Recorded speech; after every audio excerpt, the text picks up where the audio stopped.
Chapter 1. The porcupine's behavior was making no sense. There was something deeply disturbing about its lack of logical purpose, disturbing at least to Dave Gurney.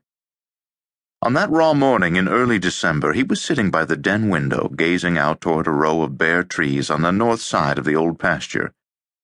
He was fixated on one tree in particular, on one low-lying branch of that tree, as an unusually fat porcupine ambled back and forth along that branch, slowly, repetitively, seemingly pointlessly. "Which snowshoes are you bringing?" Madeleine was standing in the den doorway, holding a traditional rawhide-on-wood pair in one hand and a contemporary metal-and-plastic pair in the other. Her short dark hair had the especially disarranged look it had when she'd been rooting around in the low-ceilinged attic or the back of a closet. "I'll decide later." They were planning to spend a few days at an inn in the Green Mountains of Vermont for some snowshoeing and cross-country skiing. Snow had not yet arrived that year in their own Catskill Mountains, and snow was the part of winter that Madeleine loved. She nodded toward the den window. "Still obsessed with our little visitor?" He considered several ways of responding to that, rejecting immediately any mention of the porcupine's resemblance to a shambling, half-senile gangster he'd known in the city. 3 years into his retirement from the NYPD, he and Madeleine had finally reached a tacit understanding of sorts.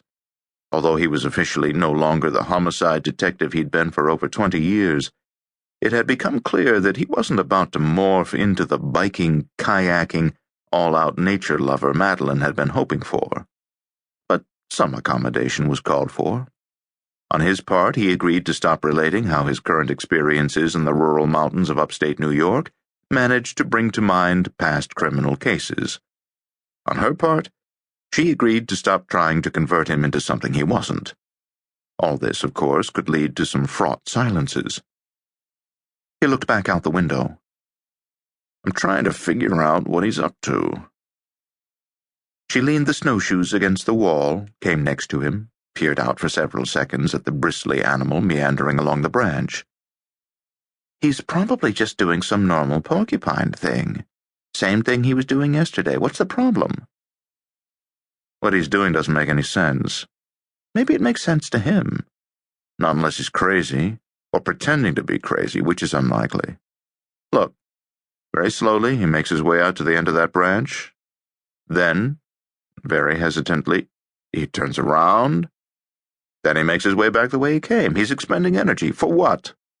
Does everything have to be explainable?" "Everything ultimately is explainable, and in this case I'd like to know that the explanation is something other than rabies." "Rabies? Why would you think such a thing?" "Rabies causes deranged behavior." "Do you know for a fact that porcupines get rabies?" "Yes, I checked. I'm going to put a couple of trail cams out there, find out where he goes, what he does, when he's not bumbling around on that branch." She made a face, maybe confused, maybe incredulous, he wasn't sure which. "Trail cams, outdoor security cameras," he explained. "Motion activated." "Security cameras? Good Lord, David, the odds are he's just going about his little porcupine life, and you're treating him like he's committing a crime." She paused. "Where would you get these cameras, anyway?" "Jack Hardwick, he has a bunch of them."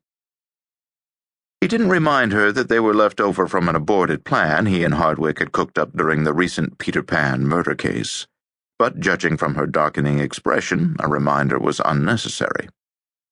He added, in an effort to pull the discussion back from an abyss of bad memories, "Once I can see how that animal behaves on the ground, I'll have a better idea of what's going on." "You don't think you're overreacting just a little?" "Not if the damn thing has rabies." She gave him one of those long looks that he could never quite decipher. "We're leaving for Vermont the day after tomorrow." "So?" "So when are you planning on doing whatever you're going to do with those camera things?"